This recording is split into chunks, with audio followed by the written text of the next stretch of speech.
not going to go back and do the review like we did last week of Deuteronomy 31. Just going to kind of jump on in here and finish it and move over into the song that Moses talked about. He was going to write with the children of Israel. And actually it was a song that would remind them of not following God's command. But anyway, so we're just going to kind of jump right on in. We're going to kind of pick up here at verse verse 14 and 15, and I'll read that. And the Lord said unto Moses, Behold, thy day approacheth that thou must die. Call Joshua and present yourself in the tabernacle of the congregation, that I may give him a charge. And Moses and Joshua went and presented themselves in the tabernacle. And the Lord appeared unto the tabernacle in a cloud, a pillar of the cloud stood over the door. So what we're seeing here is an official coronation, if you will, of Joshua becoming the leader.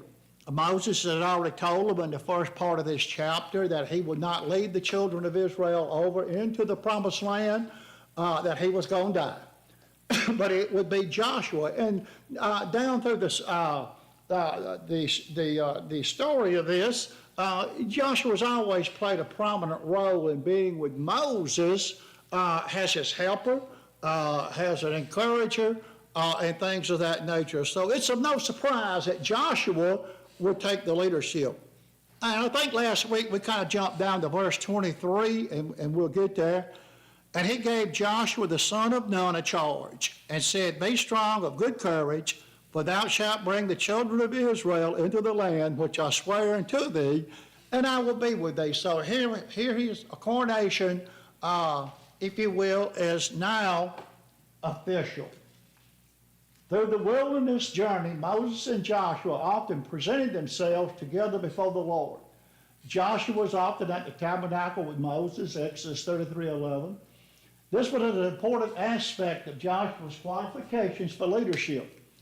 Joshua had a real relationship with God, and he was at home in the presence of the Lord. This begins a solemn and important chapter in the history of the journey from Egypt to Canaan. What follows will be the retirement ceremony for Moses and the inauguration ceremony for Joshua.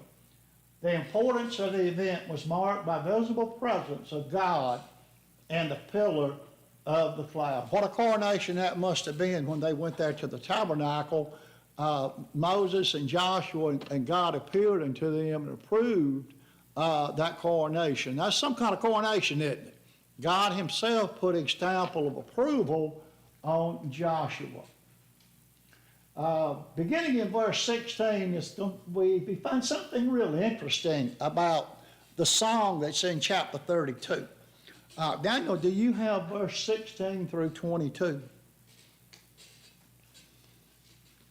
Behold, the Lord said to Moses, Behold, you will rest with your fathers, and his people will rise and play the harlot with the gods of the foreigners of the land, where they go to be among them.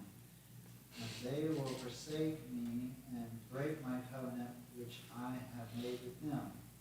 Then my anger shall be aroused against them in that day, and I will forsake them, and I will hide my face from them, and they shall be devoured. And many evils and troubles shall befall them, so that they will say in that day, Have not these evils come upon us, because our God is not among us? And I will surely hide my face in that day because of all the evil which they have done, in that they have turned to other gods. Now therefore write down this song for yourselves, and teach it to the children of Israel. Put it in their mouths, that this song may be a witness for me against the children of Israel. When I have brought them to the land flowing with milk and honey, of which I swore to their fathers, and they have eaten and filled themselves and grown fat, then they will turn to other gods and serve them, and they will provoke me and break my covenant. troubles have come upon them, that this song will testify against them as a witness, for it will not be forgotten in the mouths of their descendants, for I know the inclination of their behavior today, even before I had brought them to the land of which I swore to give them. Therefore Moses wrote this song the same day and taught it to the children of Israel. Okay, that's good, right there. So the song is actually in chapter 32, and we're going to go over it here shortly. It kind of interested how this coronation kind of shifted, and God went back to Moses and said, hey, you know, Moses, after you die, they're not going to stay faithful. It's basically what he said. They're going to be getting into all kinds of things and all kinds of trouble. And I know that. See, God knew this, okay? He knew what the future lay. But what had God promised to them? He gave them a choice as free moral agents to be blessed in the land, didn't he? But he knew eventually what was going to happen. Their departure was going to take place first. You know, it's kind of like a lot of things, you know. Let's think of a parallel thought maybe with the Apostle Paul and the church at Ephesus. What did the Apostle Paul do? He spent 3 years at the church at Ephesus warning them that after his departure, what would happen? Grievous wolves would enter in and destroy the flock. What a message to leave with someone, you know? But God is going to give them an opportunity, just like in the book of Revelation when John was talking about the church at Ephesus having left their first love. He told them to do what? Repent and do the first works, didn't he? So God was giving them an opportunity to do what? To do what he had promised he would do. It was their choice in the matter. And you know, I don't know how that made Moses feel. I know maybe in looking at it from a human standpoint of view, I'd be kind of like, well, maybe all my work has been for naught, you know? That's maybe how I would feel as a human. It doesn't say that's how Moses felt. I'm just looking at it through that. But one thing that you have to remember is God knows what he's doing, and we accept by faith those things that he does. See, there's a reasoning behind this. But anyway, I thought this was real interesting about that. This song that he's going to write is a song for them in verse 19, and teach it to the children, put it in their mouths, that this song may be a witness for me. Notice what he says here. Against the children of Israel. That's a very powerful thought, isn't it? Now God has said, Moses, I want you to write this song, and in a way, it's not a song of rejoicing, it's a song of what? Warning. And I want them to know this song, and I want them to sing this song to remember what I had promised them.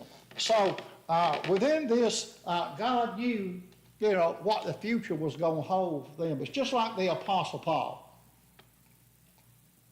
and the church there at Ephesus. You know, Paul could see that, hey, in the future, this is going to be a problematic church. And when you look at the bigger picture, Eric, you find that it looks like, when you put all that together with what the book of Revelation says, it looks like the rumbling of the Catholic Church was already in process, is what it looks like. Not in its entirety, but the rumbling of a corporate eldership, deaconship, and all that type of thing, okay? So it looks like Paul could see that in the future, there's going to be a problem with the departure of the church. Is that not kind of the same thing that God told Moses here that he could see? Yeah, it's kind of the same thing, you know. Given an opportunity here, but, you know, and that's only fair, right? God's a fair God.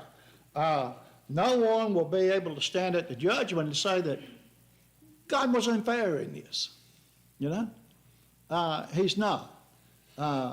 Even though I know your wickedness is going to come to fruition, I'm still going to give you the chance to make a choice. Fair enough, isn't it, Daniel? You know, you're still going to have a chance to make that choice. So that's what's going on here. So we find that this song, and we'll go over it here, we're going to get to it here in just a little bit. It's going to be a song in chapter 32 that Moses wrote. See Deuteronomy 32, 1 through 44. After Moses died, resting with his fathers, and even after Joshua died, Israel would decline into idolatry, going after gods of the Canaanites. Israel's unfaithfulness would be like harlotry, forsaking God and dishonoring their covenant with him. Now we find the inauguration of Joshua, verse 23, okay? Jeff, would you read just read verse 23. That's what I got up there. And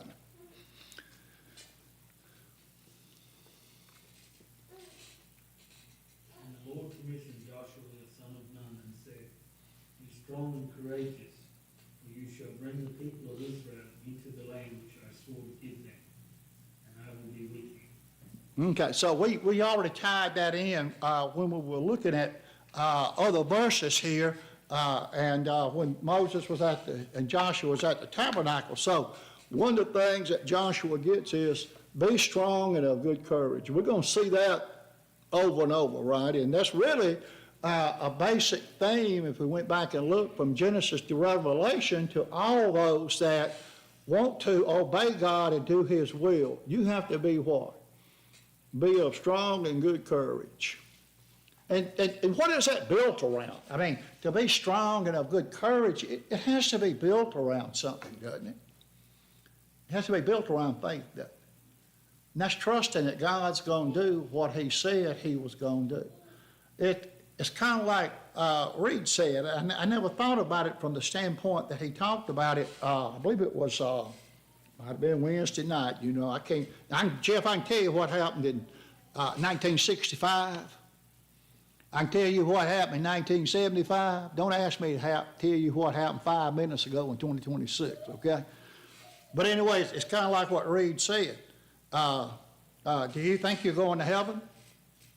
Instead of saying, I hope so, maybe a better answer would be, I expect to. And so, you know, the whole point was we need to feel assured that if we do the things that's written here, that we can go to heaven. You know, the Apostle Paul charged the young gospel preacher Timothy and said, hang on, there it goes again. I know Daddy told me there'd be times like this, Jeff, but I didn't believe the man know what he was talking about, but maybe he did. 2 Timothy chapter 4. Notice what Paul said here. Paul had confidence and expectation here. I'm not saying we got our ticket punched. Now, I have run into a few people in the church that had under the impression that because they had obeyed the gospel, repentance, confession, and baptism, that was all to it, but it's not. That's just the beginning. That's not a punch ticket, okay? But our expectations is what? Paul said, I have fought a good fight, I have finished my course, I have kept the faith. Paul said, I did everything I could to keep the faith. Henceforth there's laid up for me a crown of righteousness, which the Lord, the righteous judge, shall give me at that day. And not only me, but unto all them that love His appearing. The whole point behind this, what are we diligently trying to do? Get there. What we have to remember is what the Apostle Peter said. If the righteous scarcely be saved, where will the sinner and ungodly appear? So we're going to have some battles to fight, but we've got to remain faithful. I think about Brother Con, 104 years old. You was to go back and trace a chart on his life. He fought some heavy battles, I can tell you. There were battles to be fought. But one thing you can say about Brother Con through the thick and thin, he always remained faithful, didn't he? He always strived to serve God. Events may have went on in his life that week that would crush most of us, and you know where he would be Sunday morning? You know where he would be Sunday night? You know where he would be Wednesday night? That's just something to think about, okay? There are people that are like that. They didn't let life crush them. They have an expectation, okay? It don't always go like I want it to here. You know, that's me. But if I trust God, it'll all come together, won't it? And that's the whole point here. Be strong and of good courage. Well, it's got to have a basis. It's got to have an anchor happening. And that's where our faith comes in, you know. Just think about some of the great characters that got off to a wobbly start and even failed after they got started. The whole point is they didn't quit. They didn't quit. You know, it's easy to quit. It's easy to go to the house, you know. Anybody can do that. What separates really, in a way of saying it, the men from the boys? Them that stay the course or them that quit, you know. Anybody can quit, but everybody can't stay the course. It's just the way human life is. But anyway, that's enough on that. That's another lesson, maybe somewhere else down the line. So we got the inauguration of Joshua. At God's command, Moses had already formally recognized Joshua as his successor to lead Israel, Numbers 27. Though Joshua was not of a noble birth, a literal son of Moses, there are many things that in God's eyes qualified him to be the successor. Joshua had led the army of Israel against the Amalekites, Exodus 17. Joshua was an assistant to Moses, Exodus 24. Joshua helped Moses at the tabernacle after the golden calf disaster, Exodus 33. Joshua was zealous to preserve the authority and leadership of Moses, Numbers 11. Joshua was one of two faithful spies among the total of 12 who spied out the land of Canaan, Numbers 13. So we find that Joshua has a lot of qualifications to do this. Joshua was a man in whom is the Spirit, Numbers 27. God used the consistent, demonstrated faithfulness of Joshua. I like that statement, don't you?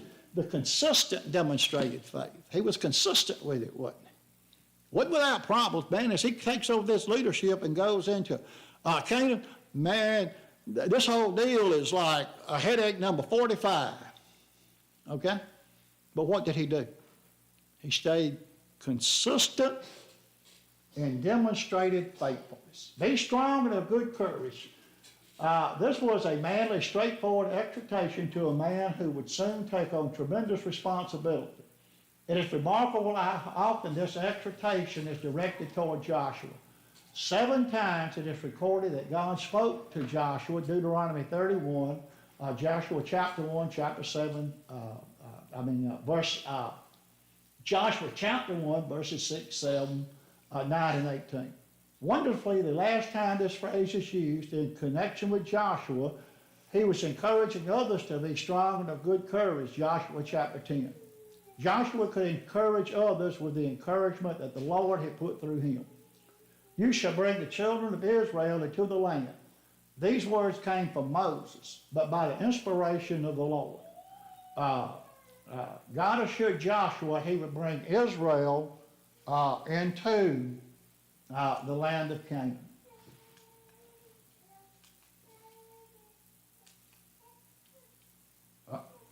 Back up. Verses 24 through 27. Ryan, do you have that? When Moses had finished writing the words of this law in a book to the very end, Moses commanded the Levites who carried the ark of the covenant of the Lord, take this book of the law and put it by the side of the ark of the covenant of the Lord your God, that it may be there for a witness against you. For I know how rebellious and stubborn you are. Behold, even today, while I am yet alive with you, you have been rebellious against the Lord. How much more after my death? Well, Moses is kind of on this tangent about, you're going to have to be reminded about things. One of the things that I noticed here, did you pick up on it? And I don't know, I didn't do any research on it, didn't go back and look. Where did Moses say put the book of the law? Notice what it says here. That Moses commanded, 26, take the book of the law and put it in the side of the ark of the covenant. thought that was real interesting. Now, we talk about the Ark of the Covenant a lot, don't we? And we talk about what the contents of the Ark of the Covenant. But I thought this was real interesting that this book of the law, and there is some thought that it was just the book of Deuteronomy, but there are other thoughts that it is the Pentateuch, the first 5 books of the Bible, which myself, I lean that way if you look at the big picture, because it gives the creation up to the law. And it was to be placed where? By the side of the ark. Why was it to be put there? That it may be there for a witness against thee. You know, here you have God's law. Now, if you want to know if you're following God or not, you open up the law. Okay? The priest could go in there, the high priest could go in there and do what? He could open up the book, couldn't he? You know? And remind them. So even today, is that a strange thought? No. If you want to know where you stand with God and what your relationship is, what do? You open the book, don't you? The Bible is what we have today. So I thought that was real interesting about that, where he was told to put that book of the Lord. And he said, you know, he knew about the rebellion and everything. Moses knew Israel would eventually rebel. He knew this both from the promise of God and from common sense. If today while I am yet alive with you, you have been rebellious against God, then how much more after my death? Therefore the law would stand as a witness against a rebellious Israel. Verses 28 to 30. Eric, have you got that? Gather me all the elders of your tribes and your officers, that I may speak these words in their hearing, and call heaven and earth to witness against them. For I know that after my death you will become utterly corrupt, and turn aside from the way which I have commanded you. And evil will befall you in the latter days, because you will do evil in the sight of the Lord, to provoke him to anger through the word of your hand. Then Moses spoke in the hearing of all the assembly of Israel the words of this song until they were ended. Okay, so here we're getting into this song. Moses said, either this was given by divine prophet, insight, or through intuition based on experience. Either way, the words were true. Joshua succeeded Moses, and Israel stayed generally faithful to God through Joshua's leadership. Afterwards, in the days of the book of Judges, Israel did turn aside. They did do evil, and they did provoke the Lord to anger. Even though among Joshua's leadership, there was some bumpy roads that's going to be there, okay, with this thing. But the generality of it, they stayed faithful.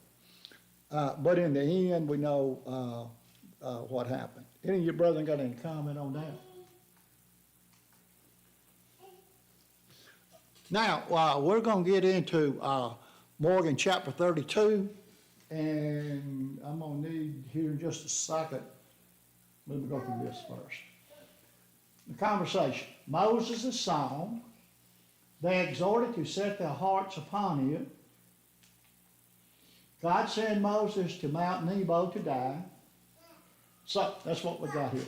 The song is Deuteronomy 32, 1 through 43. And so what I want to do, I'm going to do it like this. It's broken down into 7 parts. And as we read through it, we're going to do it as it's broken down into, maybe to have a better understanding and picture of it. So verses 1 through 4 is an introduction to praise Yahweh. Morgan, would you read that? Zero heavens and I will speak, and Pharaoh earth the words of God.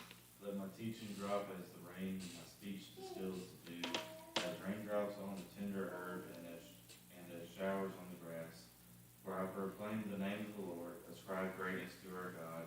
He is the rock, his work is perfect, for all his ways are justice. The God of truth without injustice, righteous and upright is he. Okay, so, you know, he opens it with a pretty good introduction, doesn't he? He said, my doctrine, God's doctrine, shall drop as the rain. My speech has distilled as the dew, the small rain upon the tender herb. So what's he talking about here? That's a picture, an earthly picture giving us the blessings of God's word. What does rain do to these items that's mentioned here?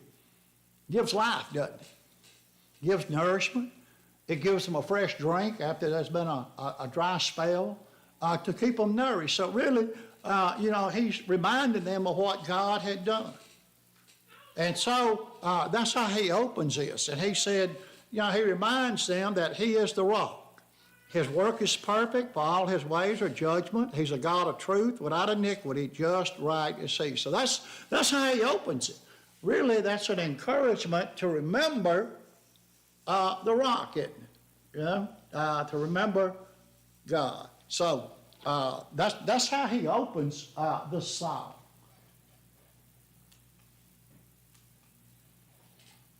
All right now. Uh-oh. The accusation, the children have forsaken their father. Daniel? They have corrupted themselves. They are not his children because of their blemish. A perverse and crooked generation. Do you thus deal with the Lord, O foolish and unwise people? Is he not your father who brought you? Has he not made you and established you? Okay, so here we go, showing that, God is a God of righteousness, but their way is going to be more of a way of evil and depravity like the children of the world. And that's not something that God approves of, so he calls them foolish people and unwise. When you stop and think about it, that's kind of a thought that's carried over by the Apostle Paul to the church at Corinth, isn't it? That, the wisdom of God is foolishness unto men, but the wisdom of men is foolishness unto God. So, you find that man can become foolish in these things. And really, Hebrews chapter 2, if you go there and look at it real close, you can let these things slip if you don't have a reminder, So this song is going to be given too, that when they get in such a state, they can look at this song and see what has gone wrong. They have forsaken the rock, haven't they?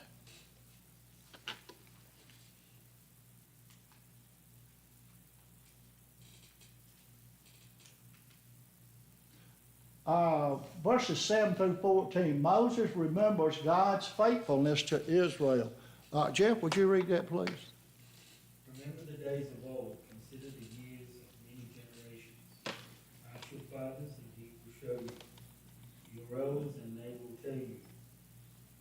When the Most High gave the nations their inheritance, when he divided mankind, he fixed the borders of the peoples according to the number of the sons of God.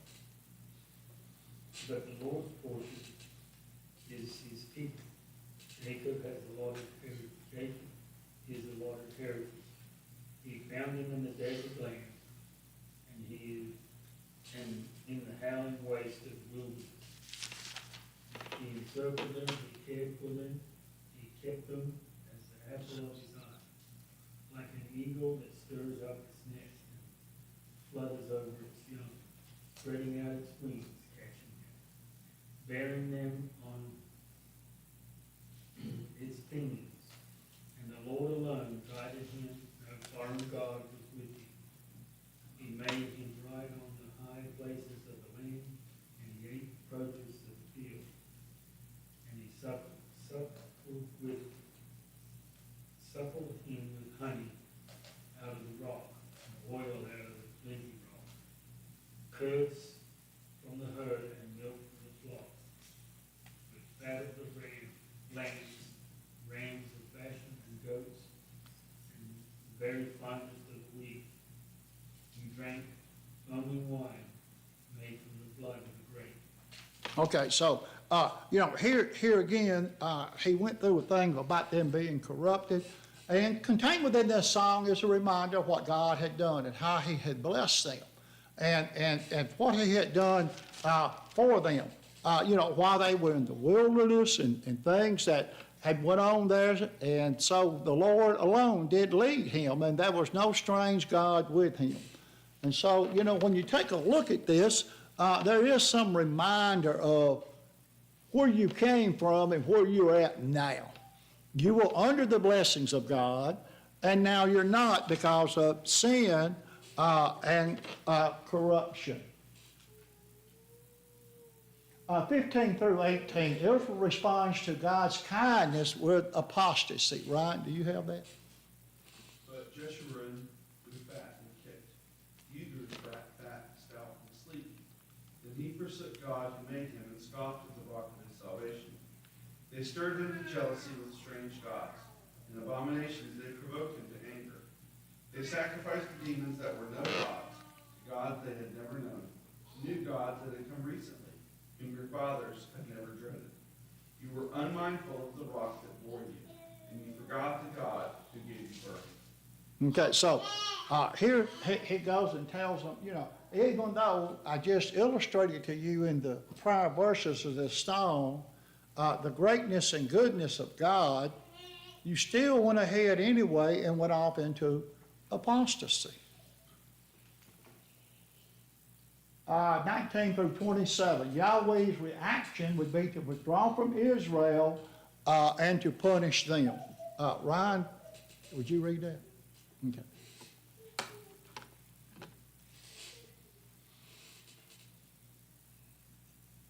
The Lord saw it and spurned them because of the provocation of his sons and his daughters. And he said, I will hide my face from them. I will see what their end will be, for they are a perverse generation, children in whom is no faithfulness. They have made me jealous with what is no God. They have provoked me to anger with their idols. So I will make them jealous with those who are no people. I will provoke them to anger with a foolish nation. For a fire is kindled by my anger, and it burns to the depths of Sheol, devours the earth in its increase, and sets on fire the foundations of the mountains. And I will heap disasters upon them. I will spin my arrows on them. They shall be wasted with hunger, and devoured by plague and poisonous pestilence. I will send the teeth of beasts against them, with the venom of things that crawl in the dust. Outdoors the sword shall bereave, and indoors terror. For young men and women alike, the nursing child with the man of gray hairs. I would have said, I will cut them to pieces. I will wipe them from the human memory. Had I not feared provocation by the enemy, lest their adversaries should misunderstand, lest they should say, our hand is triumphant. It was not the Lord who did all this. Okay, so, wow, what a strong series of verses in a song to place condemnation upon one's actions. Before I go that further, I want you to notice something about that. The rock is capitalized here. That word rock generally is in reference back to Jesus. And we know that we find that the Apostle Paul said the rock that followed them was Jesus. A cloud by day, and what by night? Fire. So generally that's in reference back to Jesus having a hand in their deliverance and in their conquest of the land of promise. So anyway, he said, they had apostatized, and I'm not going to go back through all this. And they would be punished for this apostasy that they would be brought into. It would not go unnoticed by God. And when you look at it, really, it looks like it's a strong reference back to Deuteronomy 28, doesn't it? Where he told them about how they would be a cursed people and scattered and all these kind of things that would go on with them because of this apostasy.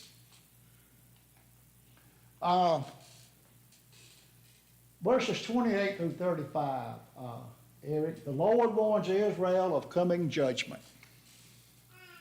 For they are a nation void of counsel, nor is there any understanding in them. Oh, that they were wise, that they understood this, that they would consider their latter end.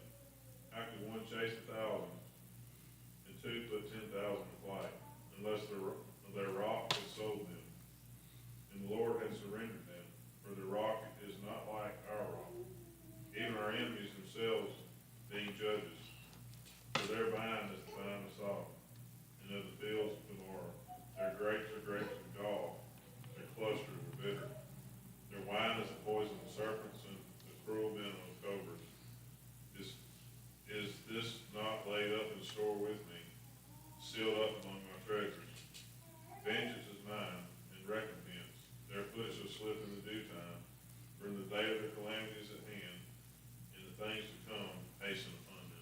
Yeah. So we find that he gets more involved in this about their wisdom and understanding. Isaiah chapter 5 gets into that too. And about the Israelites. That chapter opens in Isaiah chapter 5 about the wine. Actually, not the wine, but the grape. Isaiah chapter 5 opens with the Lord saying that he had planted a vineyard. He had nurtured that vineyard. He had done everything to make that vineyard prosper, to grow good grapes. He had even put a tower in the middle of the vineyard so a watchman could be up there to protect that vine and those grapes that he had planted. But what did he say before he got into the condemnation in Isaiah chapter 5? But you were wild grapes. You were grapes that I had not planted. So what happened? Instead of producing good wine, they produced what? Bad wine. So we see Isaiah's thought and Moses' thought here in parallel, hundreds of years apart. I did know the exact date, but I'm not going to try to say it. I don't remember it. So you find that this thing is not unusual, is it? Even Isaiah was trying to call them back. Judah and Jerusalem, they were that was the tribe that was left. After all the carrying away and all those things that went on, coming off, I believe this was coming off of Deuteronomy chapter 32, and what Isaiah was talking about the bad grape and the good grape, the bad wine and the good wine. It was still a reminder because, see, they should have still had this song, right? Okay? Whether they did or not, I don't know, but Moses wanted them to keep it, didn't he? And wants them to sing it ever so often to remind them, didn't he? So it was laying there. It was there somewhere anyway. So this is what you have here. I notice verse 35. Where do we see this too in the New Testament? To me belongeth vengeance and recompense. That's what we're taught in the New Testament, God is a God of vengeance. To me belongs judgment and recompense, not to you, but to me. So a lot of these thoughts, even in this song, if you want to go back and break it down and make a application to the church today, you could. There's a grave warning about apostatizing from the Lord. I was hoping to get through with this song. So Daniel wants me to hurry up and get through with Deuteronomy chapter, just get on something else. Leading to the battles of Joshua. There you go. Okay, let's see where we're at. I may can finish it. I may finish it myself. Number 7, hope for Israel under Yahweh's judgment. 36 through 43. Okay. Morgan, would you read that? For the Lord will judge his people and have compassion on his servants. When he sees that their power is gone, there is no one remaining bond or free. He will say, where are their gods, the rock in which they sought refuge? Who ate the fat of their sacrifices and drank the wine of their drink offering? Let them rise and help you and be your refuge. Now see that I, even I, am he, and there is no God besides me. I kill and I make alive, I wound and I heal, nor is there any who can deliver from my hand. For I raise my hand to heaven and say, as I live forever, if I whet my glittering sword and my hand takes hold on judgment, I will render vengeance to my enemies and repay those who hate me. I will make my arrows drunk with blood, and my sword shall devour flesh, with blood of the slain and the captives, from the heads of the leaders of the enemy. Rejoice, O Gentiles, with his people, for he will avenge the blood of his servants and render vengeance to his adversaries. He will provide atonement for his land and his people. Okay, so there would be hope for Israel under Yahweh's judgment. There would be a remnant to survive. There's always when you have a calamity within something, and if you want to think about the different things that go on in the church today, there is a remnant of God's people that is striving to adhere to thus saith the Lord. Okay? even if you look at it today, and I'm not gonna get into all these different things that go on in the church, but if you look at it, there is a remnant that God has that continues on. And it'll continue on, okay? No matter which way. This one goes extremely to the left, it gets off in a hole. This one goes into the extreme right, running down rabbit holes that have no end. God has his people there to continue on in his word, okay? That's not trying to look to the left, they're not trying to look to the right, they're trying to look toward the cross. And that's where the thing gets fouled up a lot of times, yeah? We forget what we're doing, you know? What are we doing? Anyway, so, and I'm gonna finish this, okay? Here we have Moses now, encourages Israel, 44 through 47, and Moses came and spake the words of this song in the ears of the people, he and Hoshea or Joshua the son of Nun. And Moses made an end of speaking all these words. And he said unto them, set your heart unto these words which I testify among you, which ye shall command your children to observe and to do for the words of the law. For it is not a vain thing for you, because it is your life. And though these things ye shall prolong your days in the land, whether you go over Jordan to possess it. So that was Moses' encouragement, was to keep and observe God's law, that they would be blessed and these cursings would not be upon them. It's not a fruitful thing. God's favor is no empty favor. It's not like winter sun that casts a godly countenance when it shines, but gives little comfort from heat. And, come on, move on. God's final commandment to Moses. And the Lord spake unto Moses that selfsame day, saying, get thee up this mountain, Abram, unto the Mount Nebo, which is the land of Moab, over against Jericho. Behold, the land of Canaan, which I give unto the children of Israel possession. And die in the mount whither thou goest up, and be gathered unto thy people, as Aaron thy brother died in Mount Horeb, and was gathered to his people. Because you trespassed against me among the children of Israel at the waters of Meribah Kadesh, in the wilderness of sin, because you sanctified me not in the midst of the children of Israel. And we talked about that in the prior chapter. We went back and looked at that, about where Moses struck the rock instead of speaking to the rock. Yet thou shalt see the land before thee, but thou shalt not go thither unto the land I give the children of Israel. So Moses now has gone up into Mount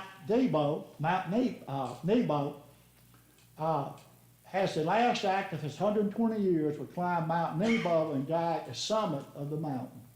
Because he trespassed against the Lord. In Numbers chapter 20, Moses was not allowed to cross Jordan and enter the promised land, yet he could view it and look over. So, did it here. We hit number 33. Next week we'll get ready for the worship service now. Oh, man. You reckon we all men here on grow out beards, long hair like Oh, all them well, you know, those are artist renditions. You know, you can take that for whatever. But if you want, hey,